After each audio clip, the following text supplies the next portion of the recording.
তো গাইস এখন আমি রয়েছি নিউ দীঘাতে। বাট আমার সঙ্গে যে আরও চারজন ছিল তাদেরকে আমি খুঁজে পাচ্ছি না, কারণ আজকে মোটামুটি একটা লোক রয়েছে কিন্তু পাচ্ছি না খুঁজে।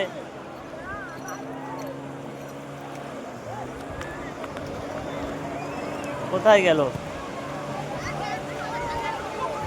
ও, পেয়েছি পেয়েছি, ওই সামনে ওই চারজন ঘুরছে। তো যাক, পেয়ে গেলাম, নালে আমাকে একা যেতে হবে।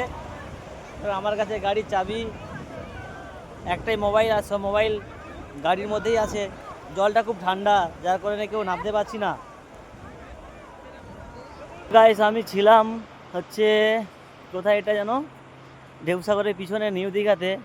তো গাইস আমরা সকলে মিলে ওই উঁচু জায়গার দিকে যাওয়ার চেষ্টা করছিলাম, কিন্তু কাঁটা জাতীয় গাছ থাকার জন্য আমরা উপরে উঠতে পারছি না। তাই আমরা সবাই বাইরে দাঁড়িয়ে আছি, কিভাবে ওখানে যাওয়া যায় সেই চিন্তা ভাবনা করছি। কিন্তু তারপরে দেখলাম যে ফরেস্ট গার্ড রয়েছে, তাই জন্য আমরা আর উঠতে পারছি না। তাই সবাই ভাবলাম যে এখানে আর অপেক্ষা না করে কিছু আনন্দ করা যাক। তো গাইস আনন্দ বলতে দেখলাম যে দাদা দুটো ভাগনা তারা বালি নিয়ে খেলা করছে, আর এইভাবে খেলা করবে আমি কখনো ভাবতে পারিনি। তো গাইস আমরা পাঁচজনে মিলে খুব আনন্দ করলাম নিউ দীঘাতে এবং ওল্ড দীঘাতে। আর বেশি সময় এখানে অপেক্ষা না করে আমরা চলে যাচ্ছি লাঞ্চ করার জন্য, কারণ আমরা এখান থেকে বেরিয়ে আবার একটু মন্দারমণি বেড়াতে যাব, সেখান থেকে আবার বাড়ি যাব। তো গাইস এতক্ষণ আমাদের সঙ্গে থাকার জন্য তোমাদের অসংখ্য ধন্যবাদ। তো গাইস আমাদের ভিডিওটি যদি তোমাদের ভালো লেগে থাকে তো আমাদের পেজটিকে তোমরা ফলো করো, সাবস্ক্রাইব করো। দেখা হচ্ছে পরের ভিডিওতে, রাখছি, বাই বাই, টেক কেয়ার।